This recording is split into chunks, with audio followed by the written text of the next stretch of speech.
Part 1. The Boy from the Steppe. Section A. Born into Wind and Blood. Long before the world learned to fear the thunder of hooves, before cities burned and empires bent their knees, there was only the steppe. Vast, merciless, and silent. The Mongolian plateau stretched endlessly beneath the sky, a land without walls or borders, where the earth rolled like a frozen ocean and the wind never truly slept. In winter, it cut like a blade. In summer, it scorched like fire. There were no forests to hide in, no rivers wide enough to protect a man for long. Survival here was not granted by mercy, but by endurance. It was in this land, sometime around the middle of the 12th century, that a boy was born who would one day be called Genghis Khan.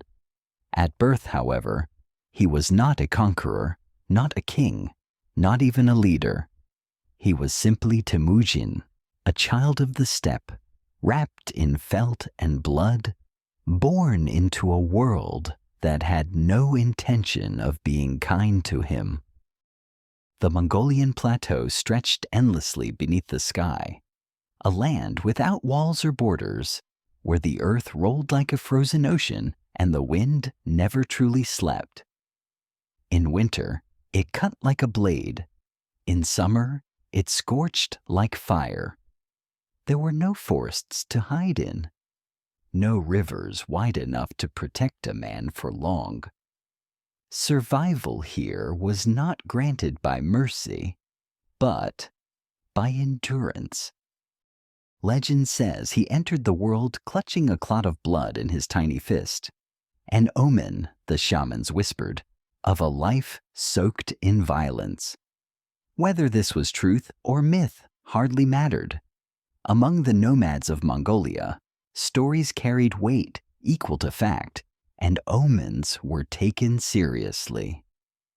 From the moment Temujin first cried beneath the open sky, fate had already begun weaving its thread around him. His father was Yasuge, a chieftain of the Borjigin clan, a man of reputation and sharp instincts.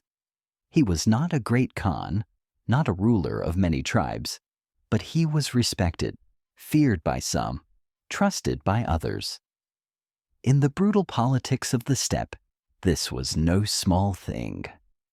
Power here was fragile, built not on stone or gold, but on loyalty, strength, and memory. A man rose quickly and fell even faster. Temujin's mother was Hwilin, a woman stolen from another clan. She had once been married to a merchant man living a different life before Yasuge intercepted her caravan and took her by force. Such acts were not uncommon on the steppe. Women were prizes, alliances, and symbols of power. Yet Hwilin was no passive captive. She survived, adapted, and endured. That endurance would later pass into her son like fire into iron. The world Temujin was born into was already fractured. Mongolia was not a nation. It was a patchwork of tribes: Borjigin, Taichud, Merkit, Naiman, Karait, each bound by blood and broken by rivalry. Feuds lasted generations. Alliances shifted like sand. A friend today could be an enemy by winter. There was no law above the tribe, no king whose word held the land together. Strength ruled, but strength alone was never enough. A man needed followers. A leader needed loyalty. And loyalty on the steppe was the rarest currency of all. As a child, Temujin knew none of this in words, but he felt it in every movement of his life. He learned early how the wind carried sound across the plains. He learned how horses sensed danger before men did. He learned that food was never guaranteed, that winter killed without apology, and that a careless moment could cost a life. Children of the steppe did not play as children elsewhere did. Their games were rehearsals for survival. Yet Temujin's early years were not without warmth. His father rode often, returning with stories, spoils, and sometimes enemies. His mother managed the camp, raising her children with discipline and quiet strength. Temujin had brothers and sisters, each learning their place in the unforgiving order of nomadic life. Around the fire at night, under stars so sharp they looked like wounds in the sky, he listened to tales of ancestors and spirits, of wolves and blue heaven, of men who rose and men who vanished. But the steppe does not allow peace to linger. When Temujin was still a boy, no more than 9 years old, Yasuge took him on a journey that would change everything. Among the Mongols, marriages were arranged early, bonds forged long before adulthood. Yasuge sought a bride for his son, hoping to strengthen alliances and secure his family's future. They traveled to the Ongirat tribe, where Temujin was promised to a girl named Berta. She was young, like him, but already observant, already strong in ways that mattered. The arrangement was made. Temujin would stay with her family for a time, learning their ways, binding the future together thread by thread. On the return journey, Yasuge stopped among the Tatars, his enemies, though they shared food and drink as custom demanded. Hospitality on the steppe was sacred, but vengeance waited patiently. The Tatars recognized Yasuge.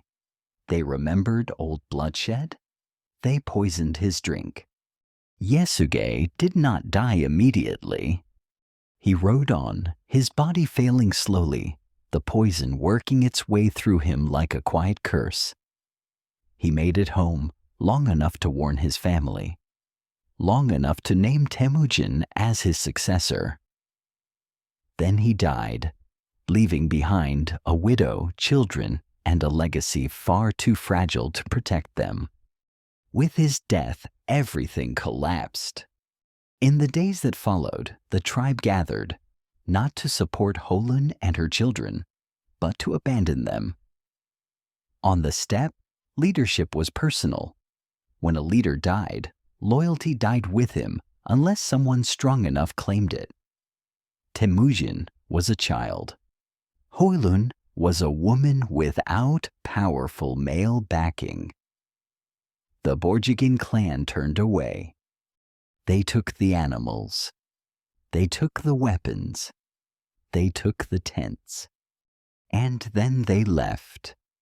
Holun stood watching as the tribe disappeared across the grassland, the dust of their horses hanging in the air like a final insult. Around her, her children cried, not yet understanding that they had been cast out, not temporarily, but completely. In a land where survival depended on community, they were now alone. This was the moment when Temujin's childhood truly ended. Hunger became their constant companion. They scavenged roots, hunted small animals, fished with crude tools. Holun taught her children not just how to survive, but how to endure humiliation. Pride had no place here. Only persistence. Temujin learned what it meant to be weak in a world that despised weakness. Other clans harassed them. Children mocked them. Adults ignored them. every day was a reminder that power was everything and that those without it were less than human. But the steppe also teaches patience. In the quiet hours, Temujin watched.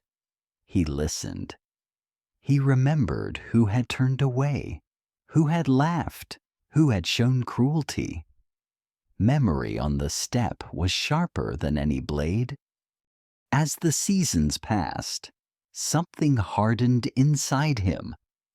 He was still a boy, but already he understood a truth many men never grasped, that loyalty built on fear was stronger than loyalty built on blood, and that a broken world could only be mastered by someone willing to reshape it completely. The wind continued to sweep across the plains, indifferent to his suffering. The sky remained endless and cold, but beneath it, a boy who had been abandoned by his people began quietly to become something else, something the world had never seen before. Section B: Hunger, Brotherhood, and the First Blood. The years that followed Yasuge's death did not pass gently. They pressed down on Temujin and his family like the weight of the sky itself, slow and relentless. Each winter seemed colder than the last, each summer more unforgiving. Hunger was no longer an event, but a condition, a state of being that shaped every thought and movement.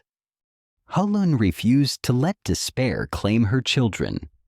She taught them to gather wild onions, to set traps for marmots, to read the land as if it were a living thing. She scolded weakness, but rewarded effort. When food was scarce, and it almost always was, she divided it evenly, no matter who complained the loudest. Survival, she insisted, was a shared burden. Temujin listened, he learned. But hunger does something to the human soul. It sharpens instincts and dulls compassion. As Temujin grew older, the struggle for food began to pit him not just against the land, but against his own blood. Among his brothers was Bekter, older, stronger, and increasingly dominant. In a world without abundance, authority often came from physical power. Bekter claimed the best portions of food, asserted himself as leader, and reminded Temujin, sometimes with fists, that he was younger, weaker, and expected to obey. Hulun tried to keep peace, but peace could not grow in soil this barren. Resentment simmered quietly, like water just before it boils. Temujin felt something tightening inside him. Not rage exactly, but a cold calculation.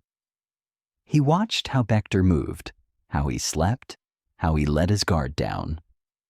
On the steppe, weakness was a language spoken fluently by predators. One day it broke. Temujin and his younger brother Kasar confronted Bekter away from the camp. Words were exchanged, sharp and final.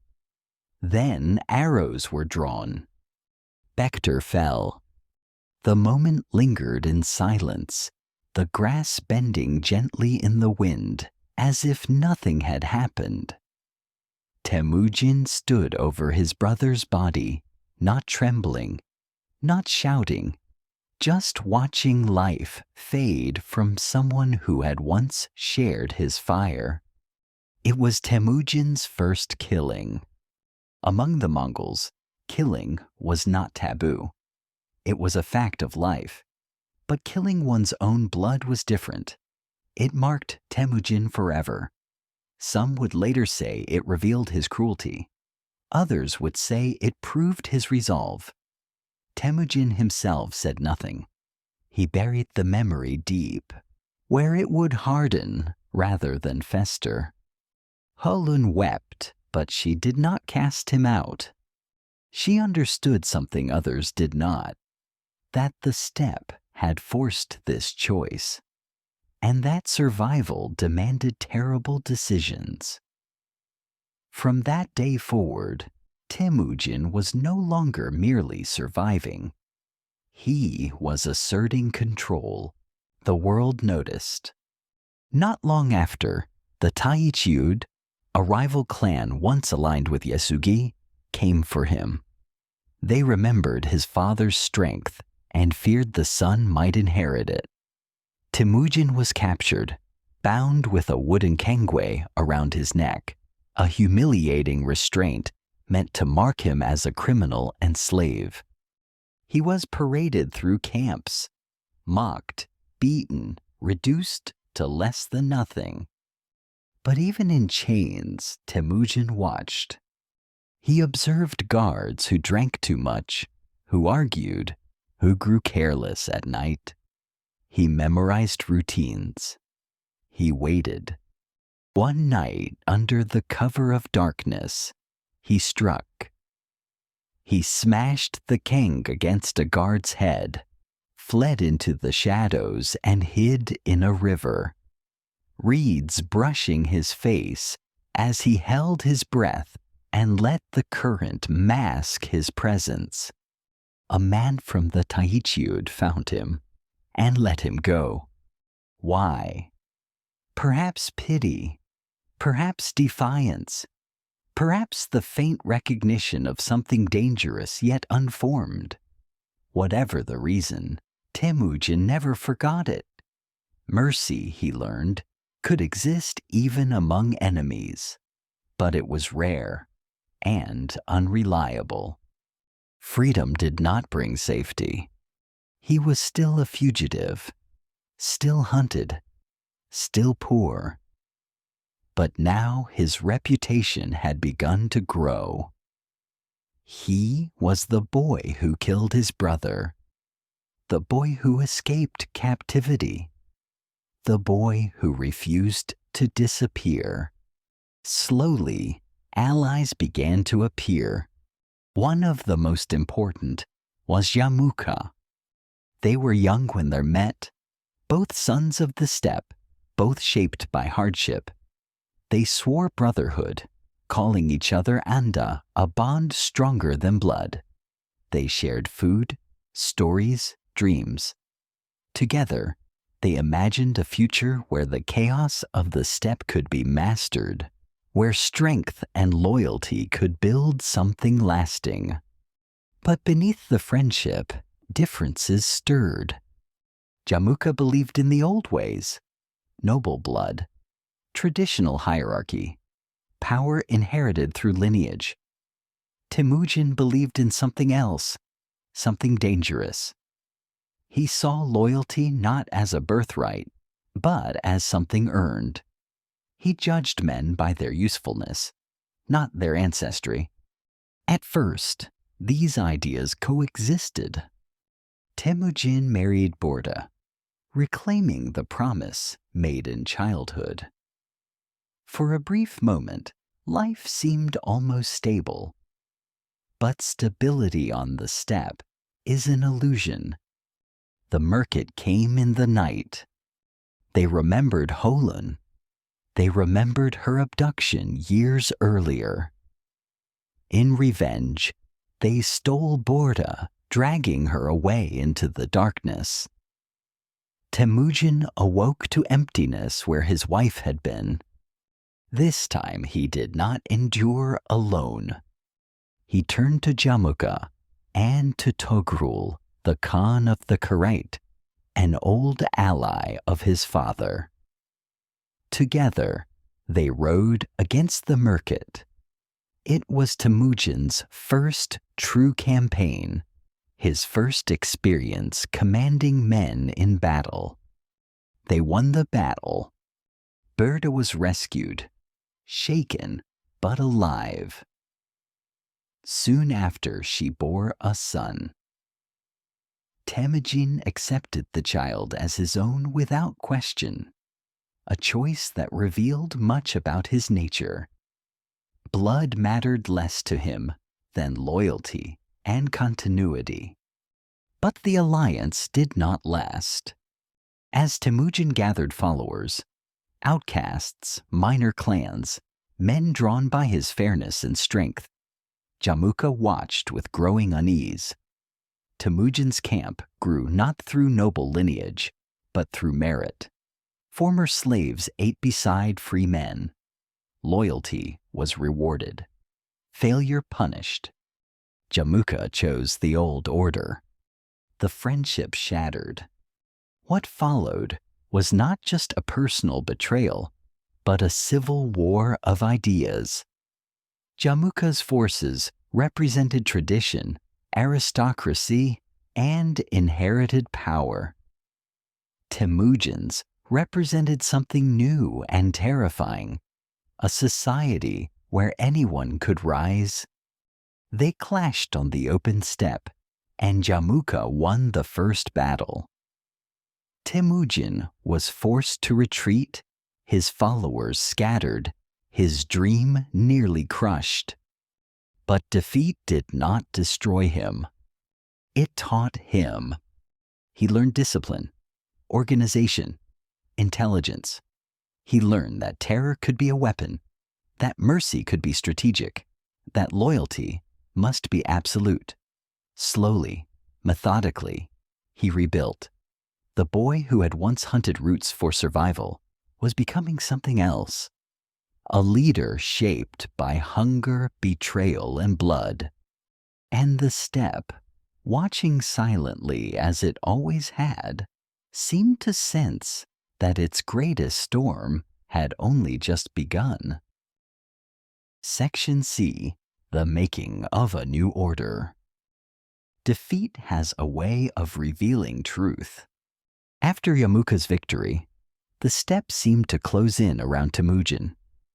Men who had followed him out of hope now drifted away, fearing the wrath of stronger tribes.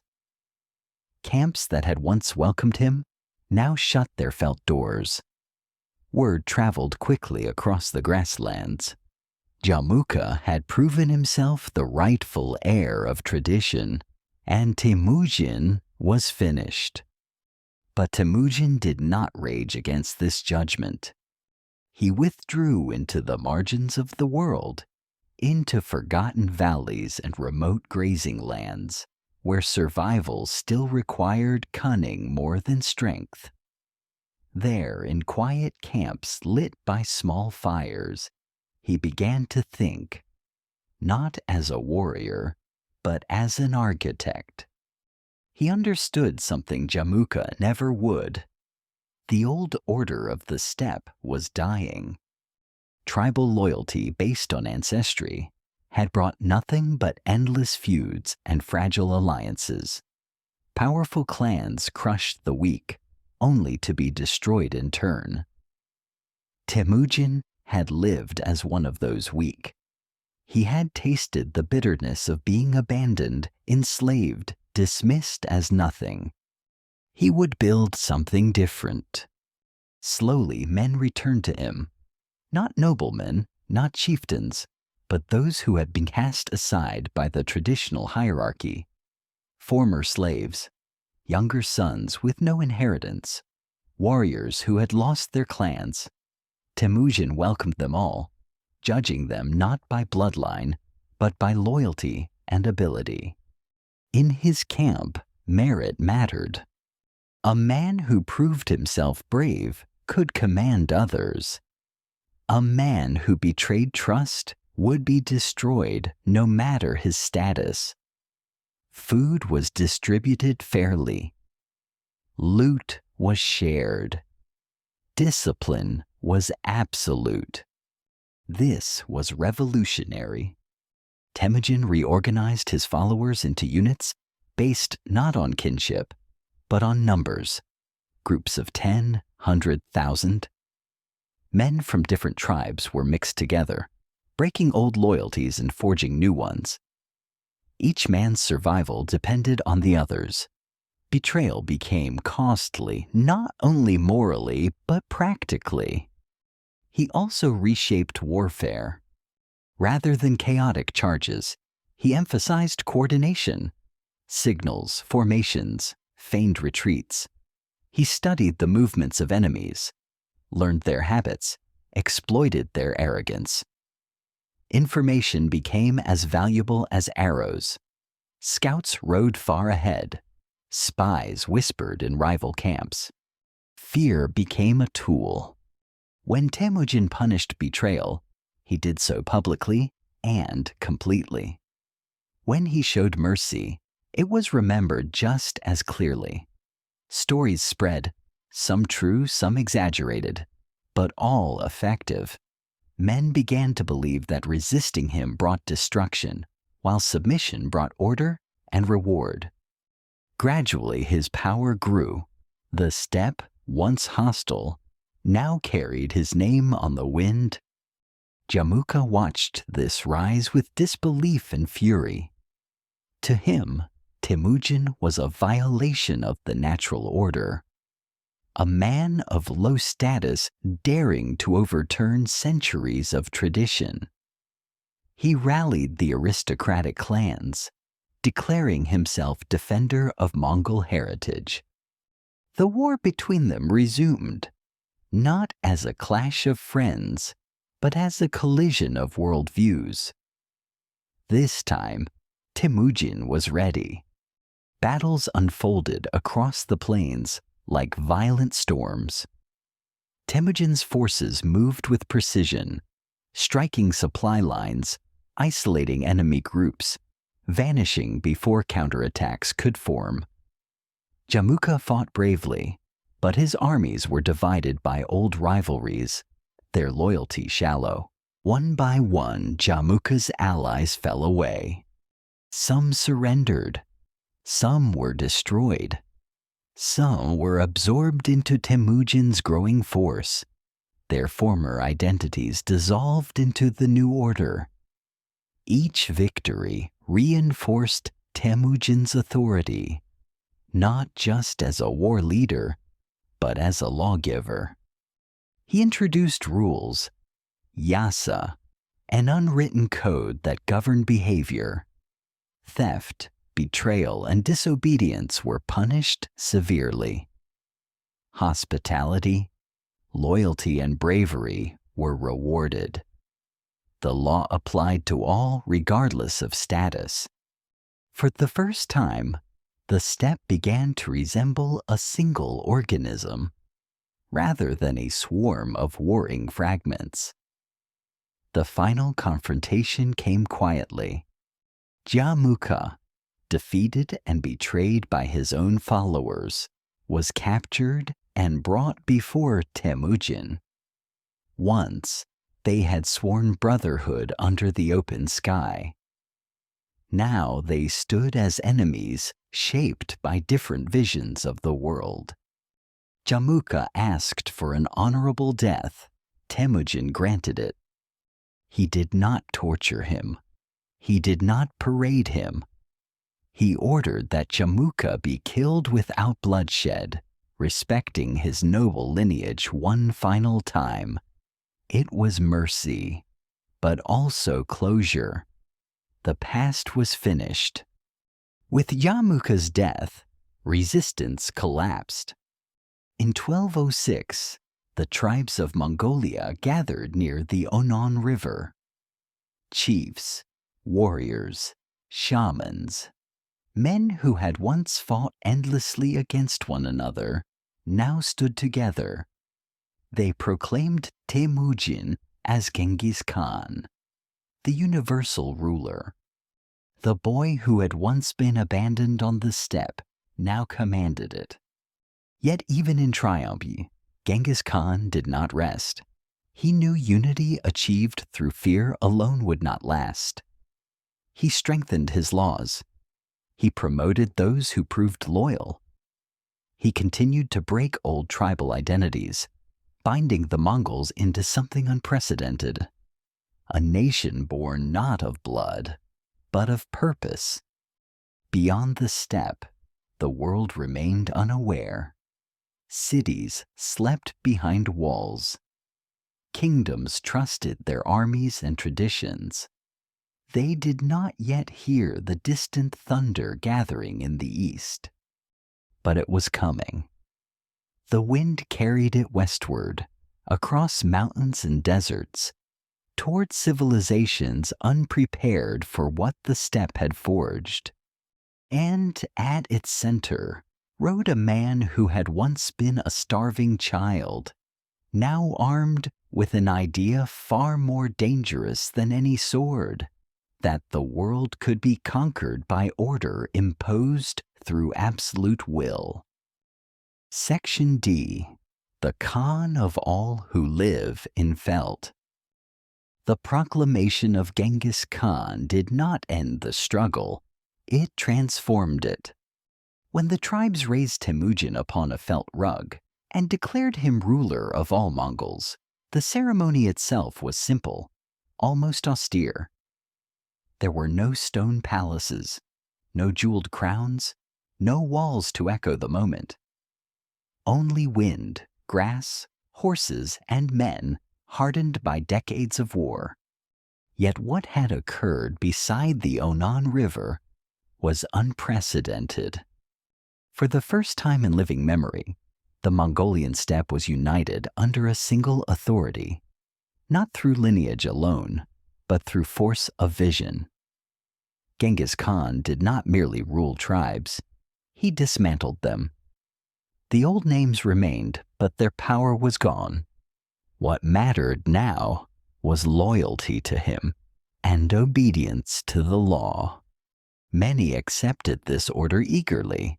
Others did so in silence, waiting for a moment of weakness that never came. Genghis Khan understood the fragility of unity. He had lived through chaos. He had been its victim. He would not allow it to return. He continued refining the yasa, turning custom into command. Stealing livestock became a crime punishable by death. Desertion in battle was unforgivable. Harboring fugitives was treason. At the same time, generosity was institutionalized. Widows and orphans were protected. Spoils were distributed according to rank and service, not favoritism. Religion was left untouched.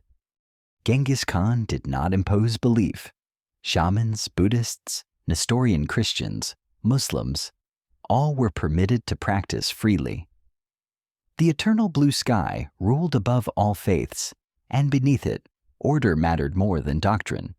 This tolerance was not kindness alone, it was strategy. A divided spirit made weak subjects. A respected belief made loyal ones. His army evolved alongside his laws. Every man was a warrior. Every warrior was trained to ride, shoot, endure hunger, cold, and exhaustion. Horses were rotated to preserve strength. Soldiers carried dried meat and fermented milk, allowing them to survive where others starved. Communication flowed through flags, horns, and messengers, who rode day and night without rest. Discipline was relentless. A single soldier abandoning his post could doom 10. 10 could doom 100. Responsibility was collective. Survival depended not on individual glory, but on unity. Genghis Khan had learned this lesson as a starving child. Now he enforced it upon thousands. Still, enemies remained. To the west stood the Naiman, powerful and proud. To the north and east, remnants of rival clans smoldered with resentment. Genghis Khan did not rush blindly. He isolated threats, striking one at a time, dismantling resistance piece by piece. Against the Naiman, he used deception, false campfires, exaggerated troop movements, calculated misinformation. When battle came, it was swift and decisive. The Naiman fell, their leaders killed or absorbed, their people redistributed among Mongol units. With each victory, the idea of resistance weakened. Those who surrendered early were spared. Those who resisted to the end were erased. The message traveled faster than armies ever could. Cities beyond the steppe would one day learn this lesson, but for now, it echoed among nomads and chieftains. By the end of the first decade of his rule, Genghis Khan controlled not just territory, but destiny. Children born under his banner knew no other order. Warriors followed him, not merely out of fear, but belief. He rewarded loyalty with land, protection, and status unheard of in the old system. Yet he remained restless. The steppe, once infinite, now felt confined. Merchants arrived from beyond the horizon, Uyghurs, Chinese, Muslims, bringing silk, metal, and stories of cities with walls so high they touched the sky, of emperors who ruled millions from golden thrones. Genghis Khan listened. He asked questions. He learned. He adopted writing from the Uyghurs to administer his growing domain. He appointed officials not because they were Mongol, but because they were capable. The world beyond the grasslands was no longer an abstraction. It was a challenge. Still, he did not rush toward it. Before conquering the world, he would perfect his foundation. He ensured succession plans, dividing responsibilities among his sons. He tested generals in smaller campaigns. He refined intelligence networks, trade routes, and diplomacy. Every move was deliberate. The boy who had once acted out of hunger now acted out of calculation. At night, Genghis Khan sometimes rode alone across the plains. The same stars that had watched him starve now watched him rule. The wind still carried the same cold bite. The land had not changed. He had. But beneath the armor, beneath the title, the memories remained. The abandoned camp, the poisoned father, the brother slain by his hand, the kangi around his neck, the river reeds brushing his face as he hid like prey. These memories did not haunt him. They guided him.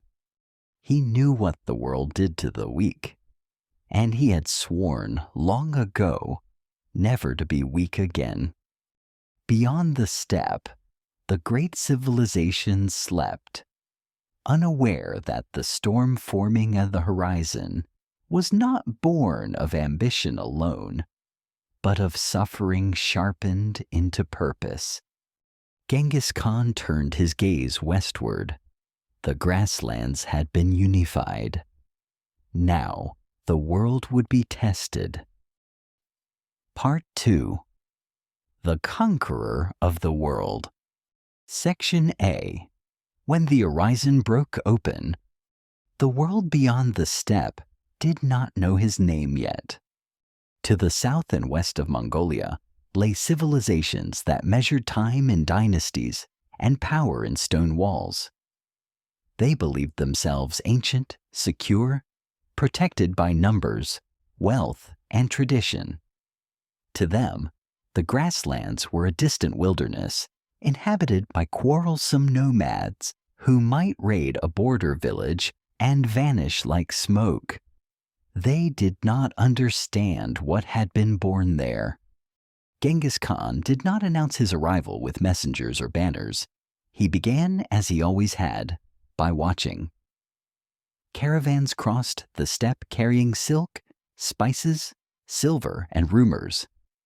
Merchants spoke of the Jin dynasty in northern China, rich and arrogant, ruling from fortified cities. They spoke of the Khwarezmian Empire far to the west, prosperous and confident. stretching from Persia to Central Asia. They spoke of armies that marched slowly, bureaucracies that argued endlessly, and rulers who believed power was permanent. Genghis Khan listened in silence. He understood something these empires did not: that stability breeds complacency, and complacency invites disaster. His first major target was close: the Jin dynasty. For generations, the Jin had manipulated steppe politics, playing tribes against one another, building walls and calling them borders.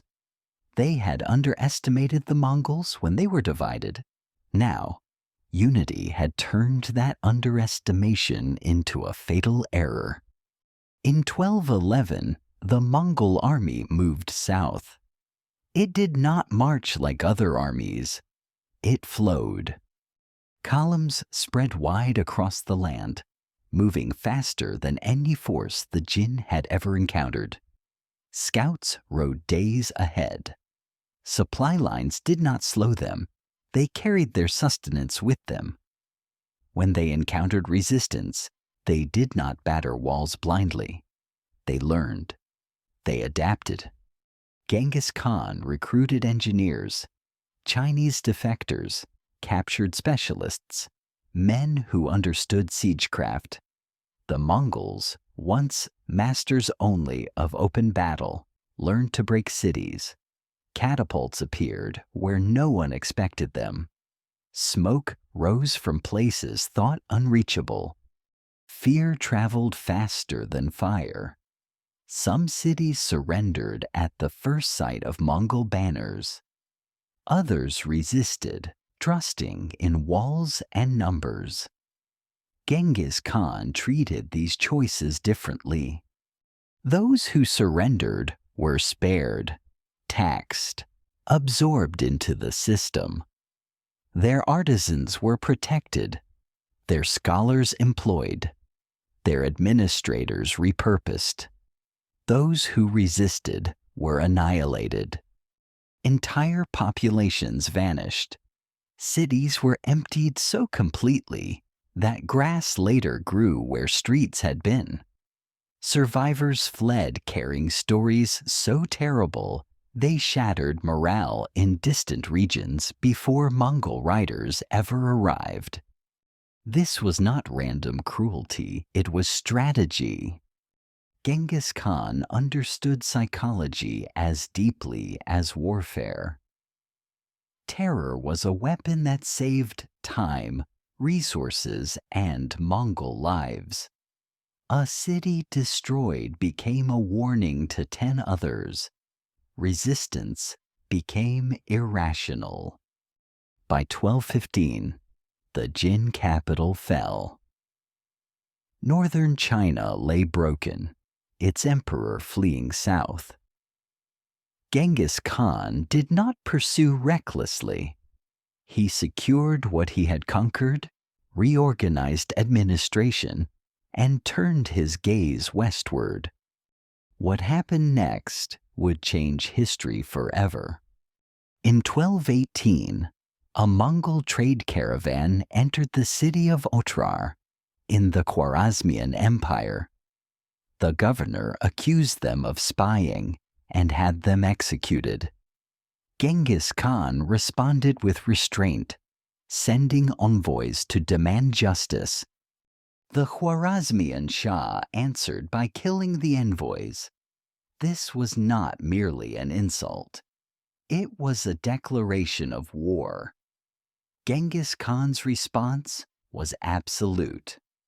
In 1219, Mongol armies surged westward, splitting into multiple forces that crossed deserts, mountains, and rivers thought impassable.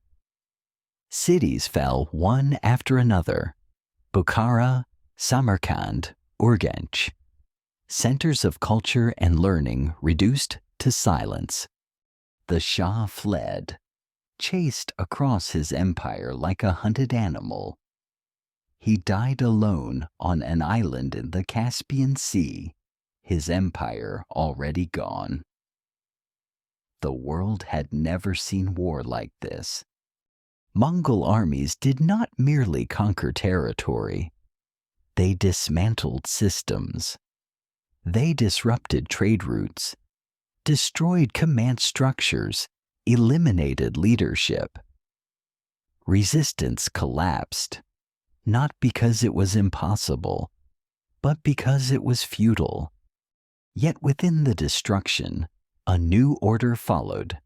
Merchants were protected. Trade routes reopened under Mongol control. Laws were enforced impartially. Religious institutions continued unharmed. The Pax Mongolica, though not yet named, began to take shape amid the ruins. Genghis Khan ruled from horseback, not throne. He trusted his generals, Subutai, Yebe, and others, to operate independently, granting them autonomy unheard of in traditional armies. This flexibility allowed Mongol forces to strike simultaneously across vast distances, confusing enemies who still believed wars had fronts. Meanwhile, his sons learned the art of empire. Yoki, Chagatai, Ogede, Tolui, each shaped by their father's discipline and expectations. Genghis Khan tested them relentlessly, rewarding competence, punishing failure, always preparing for a future beyond himself. By the early 1220s, the Mongol Empire stretched from China to Persia. And still, Genghis Khan rode. He did not see conquest as glory. He saw it as necessity, a means to secure his people against a hostile world. Empires that might one day threaten the steppe were neutralized before they could rise. Yet age crept upon him quietly. He was no longer the starving boy, nor the young war leader. His body bore scars, his hair grayed, but his will remained unbroken. In 1227, during a campaign against the Tangut Kingdom, Genghis Khan fell ill or was injured. Accounts differ. He summoned his generals and sons, issuing final orders, final warnings. He reminded them that unity must never fracture, that the empire must remain one, even if ruled by many. Then he died. His death was kept secret until the campaign was finished. His body was carried back to Mongolia, buried in an unmarked grave. Those who escorted it were killed to preserve secrecy. Even in death, he vanished into legend. No monument marked his resting place. The steppe swallowed him whole. But his empire did not die with him. It expanded. It reshaped continents, connected civilizations, spread ideas, technologies, and terror in equal measure. The echoes of his campaigns would be felt for centuries. In borders drawn, cities erased, genes carried, histories rewritten. Genghis Khan had begun as a child abandoned by his people. He ended as a force that altered the trajectory of human civilization. The wind still moves across the Mongolian plains as it always has, but it carries his name. Section B, the empire that would not stop. When Genghis Khan died, the world did not breathe easier. There was no collapse, no sudden fracture, no moment of relief for those who had survived his storms. Instead, the empire he had built continued to move forward with terrifying momentum, as if the man himself were still riding at its center. His death was hidden, his will preserved, his system intact. The Mongol Empire had been designed to outlive its creator. The succession passed to Ögedei Khan, chosen not for birth order, but for balance, steady where others were fierce, diplomatic where others were rigid. Genghis Khan had understood that an empire of this scale required more than conquest. It required administration, compromise, and continuity. Ögedei understood this too. He established a capital at Karakorum, not as a city of marble and gold, but as a hub of movement, trade, and command. Craftsmen from across Asia worked side by side. Merchants traveled safely under Mongol protection. Laws were standardized. Messengers rode along the newly formed Yam postal system, covering distances once thought impossible in days instead of months. War, however, did not pause. Genghis Khan's greatest general, Subutai, continued to lead campaigns that redefined the meaning of distance and coordination. Where other commanders thought in terms of borders, Subutai thought in terms of entire continents. To the west, Mongol armies crossed the Caucasus, defeated Georgian and Armenian forces, and pushed into the lands of the Rus. Russian princes, divided and distrustful of one another, were crushed one by one. Cities such as Kiev fell after brutal sieges, their destruction echoing through Europe as rumor and disbelief. The Mongols did not stop. They advanced into Hungary and Poland, defeating European knights whose heavy armor and rigid formations proved useless against Mongol mobility. Battles were not won by strength alone, but by deception. Feigned retreats, encirclements, and relentless harassment. Europe stood on the brink of catastrophe. Then, unexpectedly, the Mongols withdrew. The reason was not defeat, nor mercy, but succession. Ögedei Khan had died, and Mongol law demanded the presence of princes at the Kurultai to choose the next ruler. The empire turned inward briefly, leaving Europe stunned and intact by chance rather than design. In the east, conquest continued as well. Under Ögedei and later Mongol Khan, the Mongols completed the subjugation of China. Cities fell, dynasties ended, and administration evolved. The Mongols ruled not by replacing existing systems entirely, but by bending them to their will. Then came Kublai Khan. Grandson of Genghis Khan, Kublai embraced governance as fully as war. He founded the Yuan dynasty, ruled from Beijing, and presented himself not merely as conqueror, but as emperor. Under his reign, China flourished in trade, science, and cultural exchange. Marco Polo would later describe a world both alien and efficient, terrifying and prosperous, yet unity frayed. The empire was vast, too vast to remain one forever. It divided into Khanades, the Golden Horde, the Ilkhanate, the Chagatai Khanate, the Yuan. Each claimed descent from Genghis Khan. Each governed differently. Each pursued its own destiny. Still, the legacy endured. Trade routes thrived under Mongol protection, linking east and west. Gunpowder, paper, and ideas moved across continents.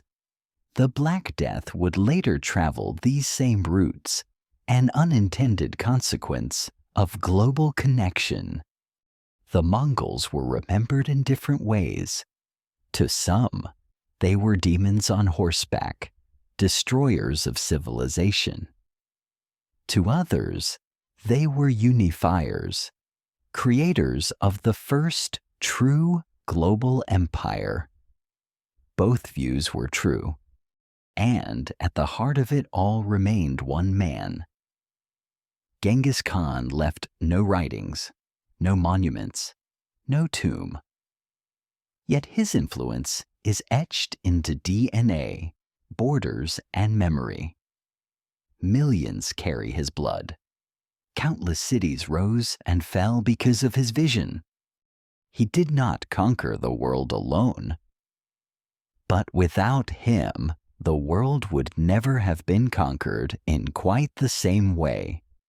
The steppe still stretches beneath the sky, silent and endless. Horses still run. Wind still sings through grass. But history, once set in motion by a hungry boy with nothing to lose, never truly came to rest again.